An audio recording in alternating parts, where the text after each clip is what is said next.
大家好. Ohen Rong Sing, Lai Dao, Zongao, Yuan Yin, Jian Tan, and my accent really sucks, I know, I'm sorry about that. Jin Tian, Ohen Gao Sing, Xian Nin, Si Xiao, BT, Bide, Jishe. I'm not going to try and make any more terrible attempts at really bad Chinese accents tonight. I'll do a little bit more tomorrow and whatever else, but I'm practicing. My handwriting's actually better than my speech because, it's taking me a long time to even hear the tones. So I'm going to talk about the history of Bitcoin, peer networks, and many other things tonight. So let's go over some of these things with Merkle trees. Now, there are lots of so-called experts out there that tell you why Bitcoin can't scale, and I'm going to ruin all this for you. Merkle trees and whatever else are horrible, horrible things unless you scale.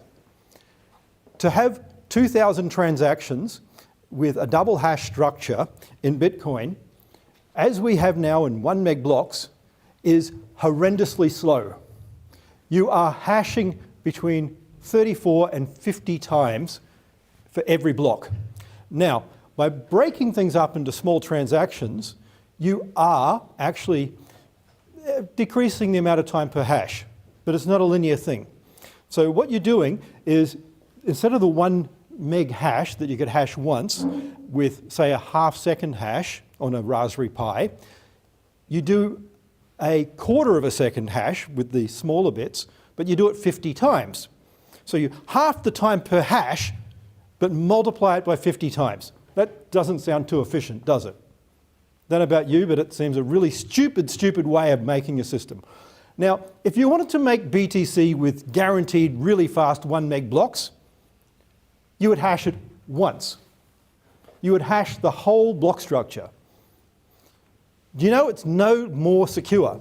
Because don't believe the lie you've been told. A hash is a message digest. It is not a security function. It can be used in the creation of security protocols. It's an index function. It takes a big file and puts a set length individual index. That's what a hash does. So you can take a 5 gig file and get one single index that you can use to prove nothing has changed. So if you hash a 1 meg file once and you change one single bit anywhere in that file, the hash is utterly different. So this whole nature of having to hash a 1 meg block 50 times, sorry, no you don't. But a Merkle tree structure is like a chessboard. If anyone remembers the old story of how chess was invented, the guy who apocryphally invented chess came up with the idea, just pay me 1 grain of rice, but double it every single square. And by 64, which the number of chess squares, there wasn't enough rice in the universe, so the king killed him instead. So probably not a good deal, at least for the inventor. Now, that's the same with Merkle trees.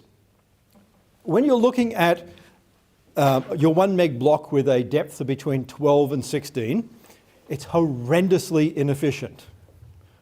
But the scaling feature of a Merkle tree is such that as you get deeper, when you're talking about breaking only the index down, you can have at 32, a depth of 32, just double what there is there, the same as 2 blocks, you can now have 4 billion transactions.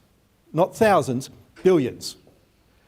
And by the time you get to 48, you are in hundreds, literally hundreds of trillions of transactions. By the time you get to 64, if anyone ever got to that, we don't have enough atoms in our solar system to actually cover it, so we probably don't need to worry about calculating it. So the fact here is the hash is part of a scaling solution. It's not a security solution. That's where people are going wrong. Instead of hashing the entire block, we do 2 things in Bitcoin. We have miners hash the entirety and validate it and check things. And we have users only need SPV. The SPV header is only 80 bytes. Every 10 minutes, a user has 80 bytes. That's it. So this idea of having 2-second blockchains and all that stuff just increases basically what users need to download. It decreases scalability. So by having lots and lots of small transactions every few seconds, you make it more and more difficult for a user to actually use Bitcoin. If you only need to download what you're doing, that's all you care about. So the secret of SPV is very simple. When a miner puts something in a block and it's been validated, and only miners, by the way, can actually do anything. These Sybil nodes that don't have any hash power do nothing. They can't change the network, they can't alter the network, they can't do anything. Because the function of nodes, section 5 of the white paper, is to validate all the blocks, find the solution, and then propagate it. Not to find it and hide it like selfish mining, to propagate it. You win when every other miner has your block. Not every other node, every miner. So all users need is a block header and the transactions that they need. Now, the secret that no one seems to have figured out in all these years is with a Merkle tree, I don't need to check everything. I can check the input transaction. If you give me a transaction and you give me the Merkle path, you tell me where it is in the network, I can look it up like that nearly instantly.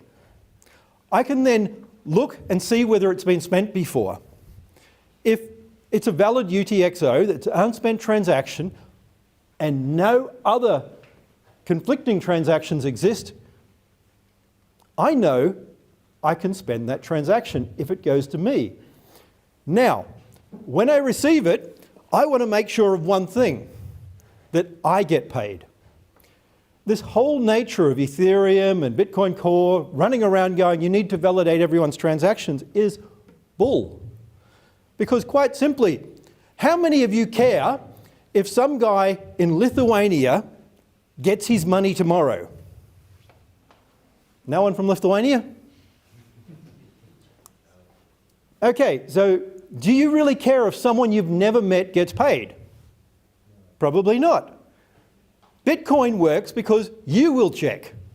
You will look at your own transaction and you will validate that it goes to the address you set up. When I created Bitcoin, one of the things involved in the system was a peer-to-peer network, IP to IP. SPV works because I go up to the other person, I go up and go, hi, have my transaction, and I exchange. And I don't trust the network to give me the transaction or the address or trust that they'll send it to the right one. When I go up and I go, hi, can I pay you? Then what I do is I ask for the template. And they give me where they want to pay. I mean, if you're going to get paid, don't you want to set where you're going to get paid? And in a peer-to-peer network, that's possible. You go up to someone, you ask them, where do I pay you? And they send back an address, a template, or whatever else. And you sign that. You then put your inputs into it. They've given you the outputs, so there's nothing to manipulate. And then you sign it. And you hand it back.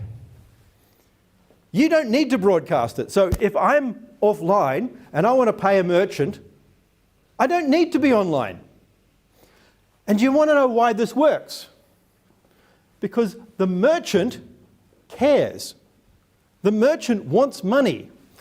When you pay a merchant, the merchant is going to go out there and propagate your transaction as quickly as possible, and they will check to ensure that it hasn't been spent before. Why? Because they want to be paid. Very simple. This is where things get complex, because It actually means people have to actually care about their money, no one else's. And if the merchant sees that you've double spent, they'll notice it within 2 seconds or so, because it's a time-based propagation. And if you have 2 seconds head start, you win. So if someone double spends in 2 seconds, right now Visa takes 4 or 5 seconds to properly transact. So if a merchant is making a coffee for you, you're in the shop and it gets double spent, guess what? You have now signed an admissible piece of evidence saying, I've bounced a check, in effect, and please send me to jail, and oh, I'm not getting my coffee. Because it takes more than 2 seconds to make a coffee. So by the time someone's made the coffee, they know that the network is secure. That's it. Not anything really that special. So the Merkle tree is all about scaling. So when I talk about simplified payment verification and whatever else, we're just looking at you keep your input. So when I've now handed that input, you keep it. Don't throw it away. That's how it scales. You don't need to download every transaction. You save the input and you hand that input and output, and that's enough to validate everything. That's all you need to do. You don't need to validate every single transaction ever on the blockchain. Just the ones that you receive and know that your address is correct. If someone gives you a different template, the modified where your payment address or output, don't take it. If someone sends it to some other place, you don't take it. That's it. You don't accept someone altering your template. If you say this is where I want to get paid, and they don't send you money to that address, then they haven't paid you. That simple. So the complexity here is far less than people think. It's, I keep my input transactions. I know whatever's going to go into where I send. And now I ask you for my output transaction that I'm going to pay you on. I add everything together and I send it. And now you keep those input transactions in your wallet. You don't throw them away. You don't keep the entire blockchain. You don't need to validate some guy in Lithuania's coffee spend. You need to validate yours. Now, you can hand over that for an extra quick payment to prove everything on the blockchain without having everything.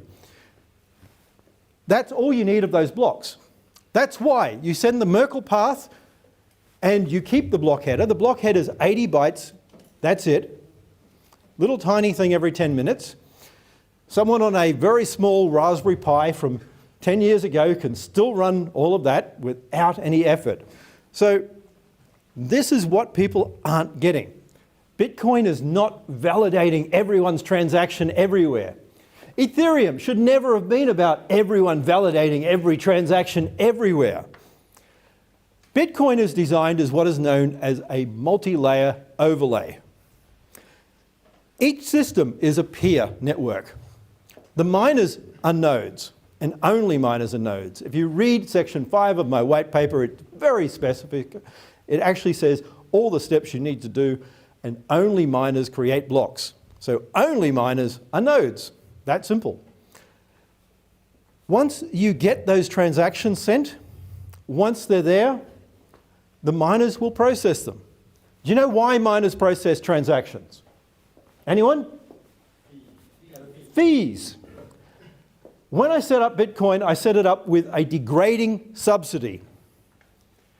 The block reward is not a reward, really. It's a subsidy. It halves. Why? Because that incentivizes people to move, basically to pull their finger out and start building. Because they will lose money over time as the halving happens. There's none of this, it's going to go up in value because there's less. Scarcity alone doesn't make value. There are lots of things that are really scarce that are not valuable. There are chemical elements that are incredibly rare and they're worth next to nothing. because they have no use, other than a few labs and things like that wanting to experiment. The reality is scarcity alone is not value. Value is because of a double-edged scissor. It is both supply and demand. And having limited supply but no demand means nothing. You need both sides. You need someone wanting to use your commodity. And Bitcoin is a commodity. It's an informational commodity. It is information, and it has value because it's used, when it's used. And it competes with other sources of information, other databases, saying it's decentralized and distributed.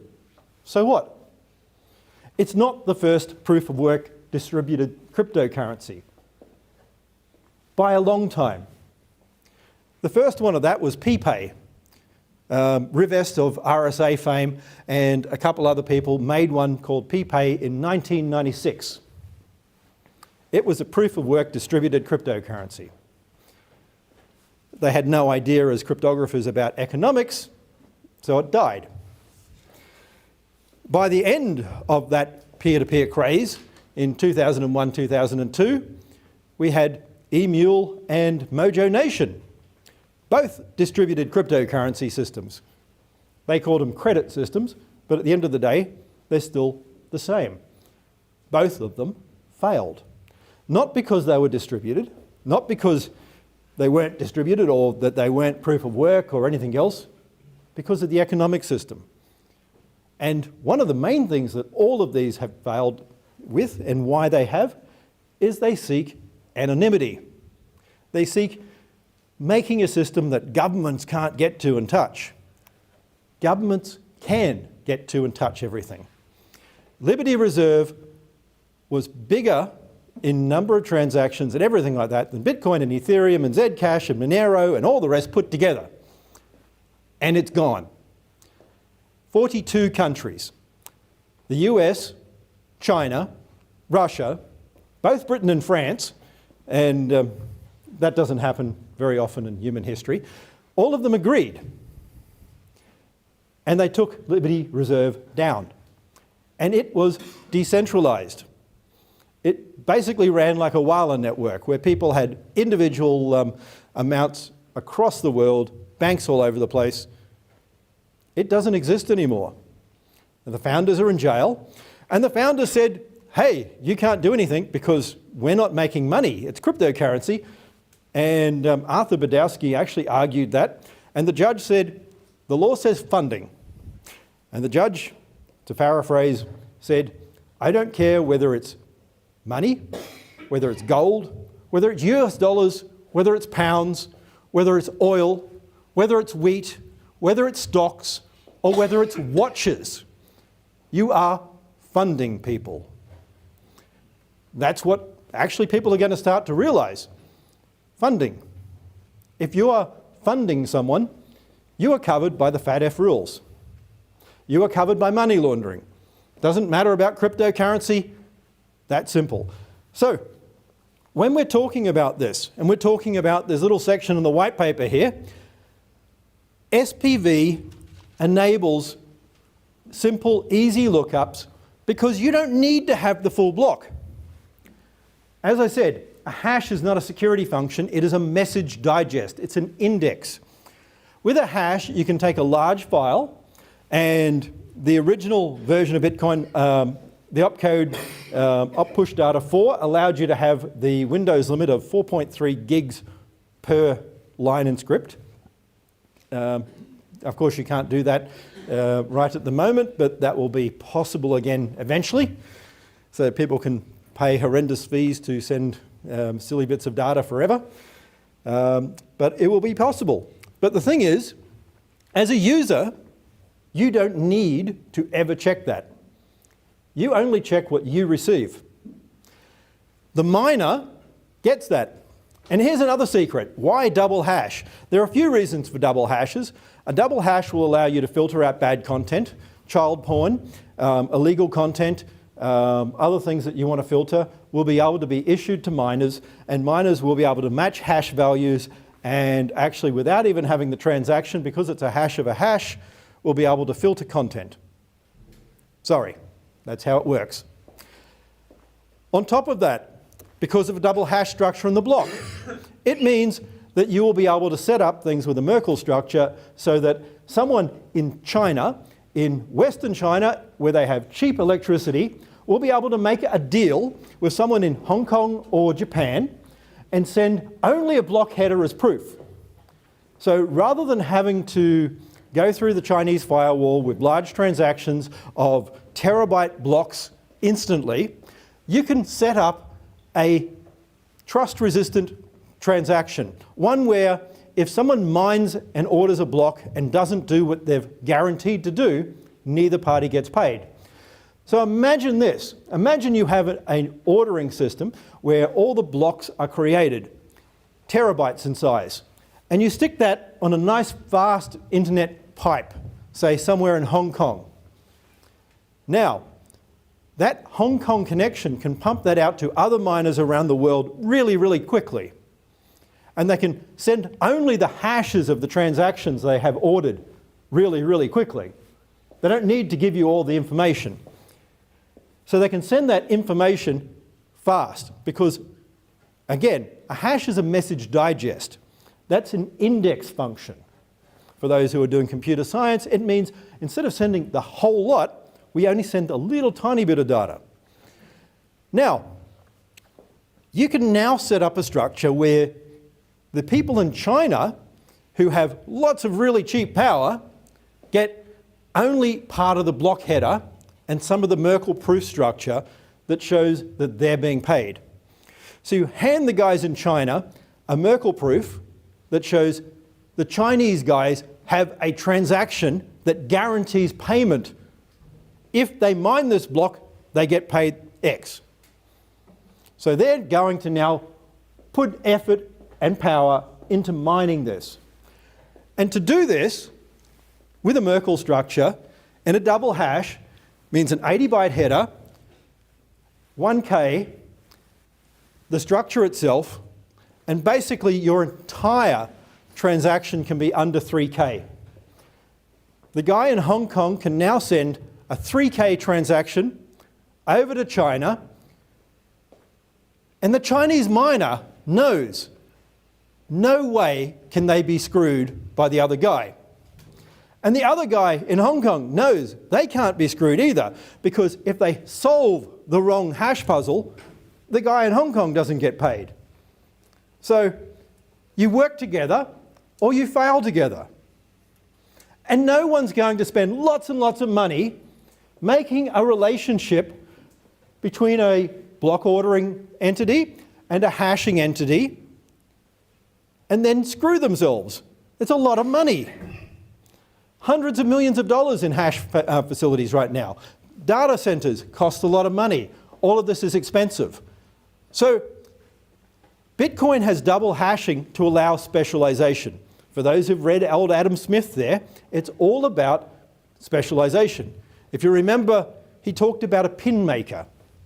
And it sounds boring, but there was a guy to pull the wire straight, there's a guy to make the little funny round head bits, a guy to stick them together, a guy to put them in boxes. Why? Specialization. And that's what's going to happen in Bitcoin. So we're going to see these guys have really fast transactions. And my petabyte block one day from now will be sent through the Chinese firewall, but it will go really quickly. And the reason is very simple, because I don't need to send all petabytes worth of data. I can send 3K and allow that to be verified. And that's how we make a system that works, that scales. That if you think about it for a second, if you worry about, oh, they can block my transaction, really? How many people think they couldn't get 3K anywhere in the world? That you couldn't bounce it around every single country and back again? 3K is nearly impossible to stop. Petabytes might be, but 3K? Nah, forget it. You can send it by carrier pigeon fast enough. So, as I've been saying, we want to verify that a transaction has been included in a block. So your SPV client only requires headers, 80 bytes each, anywhere in the world, whether it's China, whether it's Iran, I don't really care, 80 bytes every 10 minutes. Not a lot. Even people on 1.44K modems or 14.4K modems can get that very quickly. So you then want to save the Merkle path. When you get your transaction and you've validated it, you save the Merkle path. It just makes things quicker.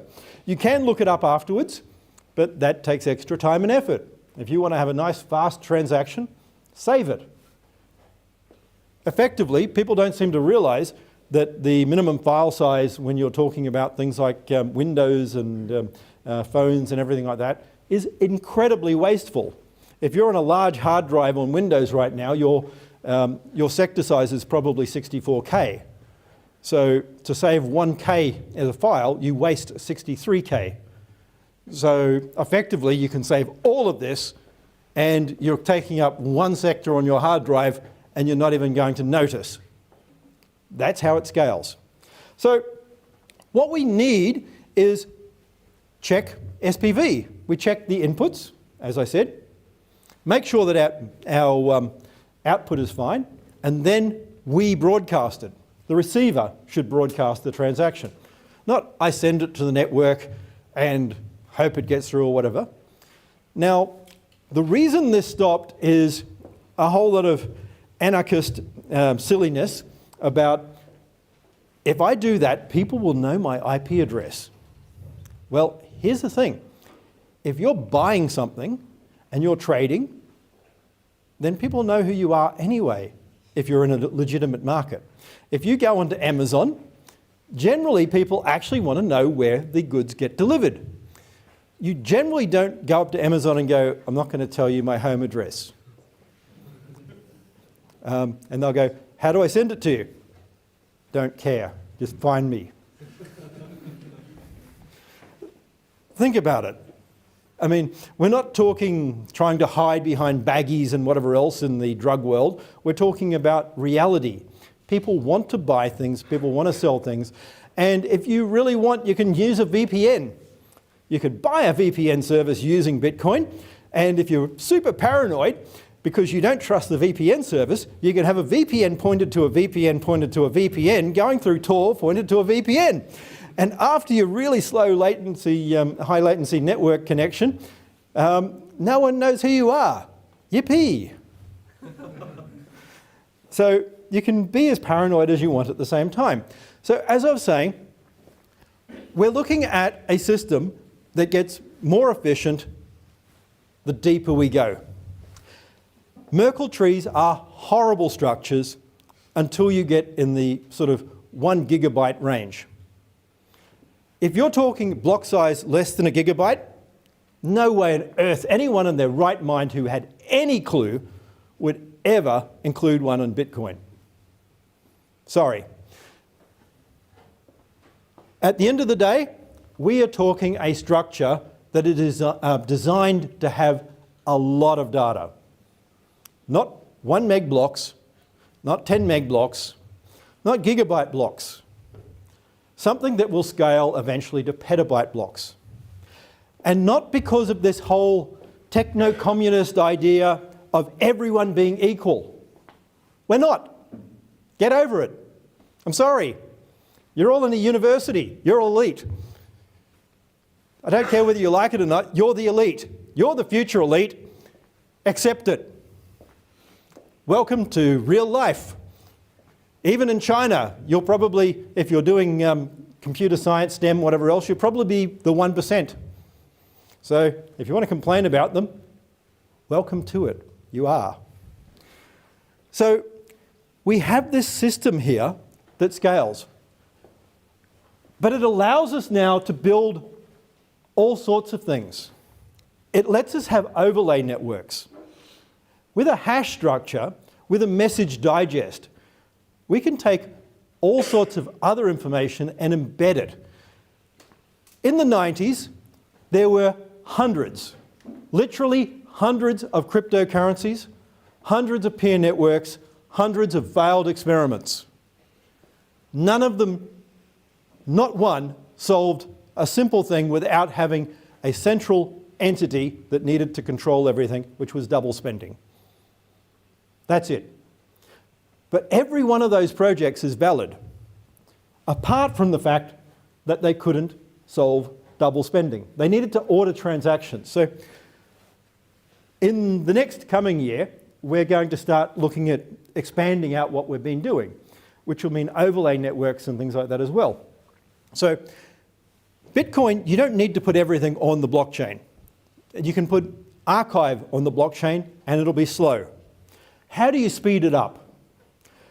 You might have an immutable file stored forever on the blockchain. It's going to be slow. What you do is you create a file network, another peer layer. Why I called this a Mandela network is because it is concentric overlay networks. Now, what you start doing is you have the hash of the transaction data stored as an index. The same way Cassandra, Hadoop, all these other big data databases do it. You sort using the hash. Now, I can set up a contract. I can pay it out there and have it provably spendable by anyone who does certain tasks. You can have proof of file. So with a hash of a hash, I can actually take partial Merkle tree hashes of a file. Say I've got a 1 gig file. I can break that file into overlapping sections. And I can have a request that says, give me section 1, section 9, section 432, and section 8, hash them and tell me what they are. And if you can do that, you get paid. To do that, you need to have the file. So, what I can also do is now pay for bandwidth based on what I'm actually going to want to have and what I can afford to pay. So say I pay 1 BSV. If it is economically viable, any person able to distribute that network using old-style distributed network software, like peer software that we had 20 years ago, will now be able to set up a payment channel where they get paid and they compete. So if there's 10 people, they will take 1/10 of that money. If there's 100, they will take 100th. And what you will find is it will base itself on market forces. So if it is no longer economically viable, then there won't be 101. But if I want to have a faster connection for a period of time, I can throw a little bit more money into the pot. And now I make it 2 Bitcoin, because maybe I've got something on and I've got a marketing campaign and I want people to download my file really quickly.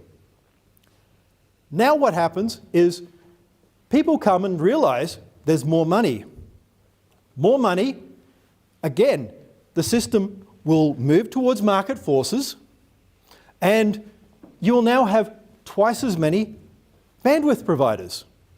People will download and start actually distributing your file to earn money.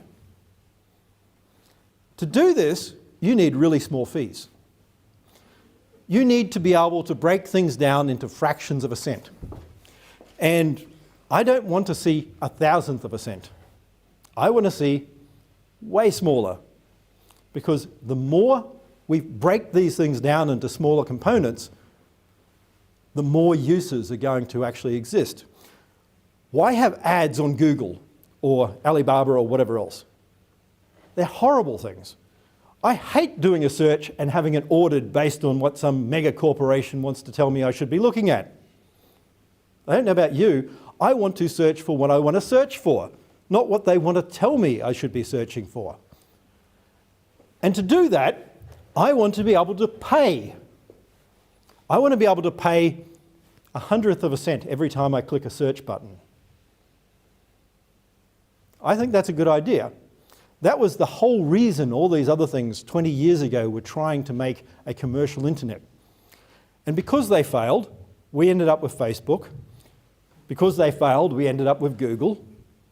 We ended up with Shitter. Everything like that. Because they needed to get people looking at ads. So they need people to basically keep looking at stupid ads that they never want to have anything to do with. So efficiency is built into Bitcoin. If we're going to actually scale, we need to understand the system. And it's not based on this concept now of how do I keep blocks small. It's based on economics. And it's based on distributing everything so that people specialize.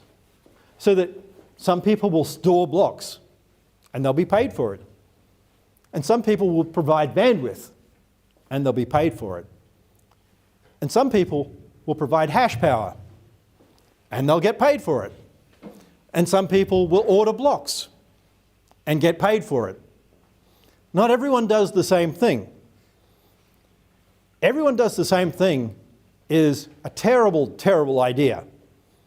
It's what Gandhi wanted before 20 million people starved in India, where everyone gets to do the exact same thing in their little village and everyone's self-sufficient until they die. Unfortunately, it doesn't work. We have the society we have now because of specialization.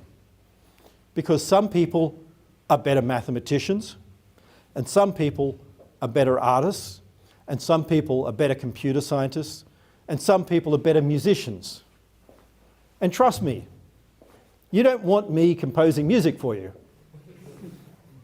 I mean, I did piano, but composing music, well, I don't think anyone here would be turning up if I was going to sit there and compose my own music. I mean, I can make really terrible songs if you want, but I'm sure you don't want it. So, indexing and hashing. If we're talking about a structure like a small block, we should just index it. Literally. We should just stick an order, go 0, 1, 0, 2. We just have a very simple sort of nibble-sized bit of information that says what order they're in. Because if anyone changes it, the single block hash covers everything. Doesn't matter. You have one hash, it covers the entire structure. So at the end of the day, hashing's really inefficient until you start using it for what it's about. It's not about securing the blockchain. That's a lie. Hashing does not secure anything. Even when you're talking about hash power, as people say, and I've even said myself, is a peacock tail. It's an evolutionary game theoretic concept. So who can tell me the game theoretic thing about a peacock? Anyone know that one? No? Okay, peacocks grow large tails. Peahens like peacocks with really large tails. The larger the tail, the better. The peahen's going to be strutting around going, "Goh, look at that guy's tail." The larger the tail, the sexier the peacock. So, question, why don't peacocks have 18 feet long tails? Because if they've got tails that long, they become lunch. They would try and get up in a tree branch and the tiger will go rip and pull them down. So this is the whole point. It is a signaling device. Basically, a tail needs to be as long as possible to show that the peacock is really fit. The fittest it can possibly be and get away with not being eaten. It can go, "Look, baby, my useless tail is that long and I'm alive." That's it. It's not, "Look, I've got a long tail, I've just been eaten." No one cares about that one. It's, I've got a long tail and I'm alive. And that's the whole point here. Miners, the guys supplying all that ASIC power, are running peacock tails. What they're doing is basically conspicuous spending. They are demonstrating to the network in a Veblen-esque type fashion, hey, I've got money, I'm spending it. At the end of the day, that shows everyone that these guys are invested, they have skin in the game. Why? Because if they cheat, they are easy to take down. That miner over in Shenzhen or Shenzhen province or whatever else with $100 million US invested is not going to break the law. They are not going to be an attacker. Because, so, Lynn, how long does it take to move a mining facility? Yeah, about 2 weeks. Yeah. How long does it take the police to come knocking on your door? Yeah, with days. So, would you go and decide to break the law? Never think about it. Exactly. That's the whole point. It's not about everyone getting away with things. It's about honesty, honest money. Bitcoin miners can't cheat because if they cheat, they are easy to catch. A Bitcoin miner who cheats is a peacock with an 18-foot tail. That's what the system is about. That's why all these silly things where people go, we can find a better proof of work where we actually solve problems. You can't. The system works because you waste money. Literally, you're burning cash. Akerlof, in his Market for Lemons, missed one thing. In the real world, people distinguish car buyers. They can tell the lemon car buyer and they can tell the guy who's not a lemon car buyer. Why? Because the guy who has a $10 million showroom has something to lose. The guy who is on the corner in a pop-up car yard, well, you probably don't trust the car salesman that much because, well, he hasn't invested anything. And that's what it's all about. It's an economic system. It stays honest because a cheating miner loses. We saw this in the past. We saw it when, for instance, a few miners weren't validating properly and were doing spy mining, and Bitcoin.com released a block that didn't meet the protocol specifics at the time, and they were just over by about 0.1%, and they got rejected. And then every other miner rejected them. And it took seconds. And it wasn't discovered by home users running Raspberry Pis. It was discovered by other miners. Because miners are incentivized. Miners care because the whole structure, it's using greed to actually make a system that works. Miners are incentivized to find where other miners do bad. If another miner makes a mistake, miners are incentivized to crush them. That's it, because they get money. The whole notion of a set block per every 2 weeks, with that limit, is if someone cheats, guess what? The same earnings, but the cheater loses. So cheating doesn't pay in Bitcoin. So over time, I'm going to explain how things like all these other problems people talk about, like mining fast and then dropping off and everything like that, won't work because the subsidy actually fixes it. Because over time, it becomes based on transaction volume, which solves everything. But I'm going to leave that one for a different day and leave questions for now. Thank you.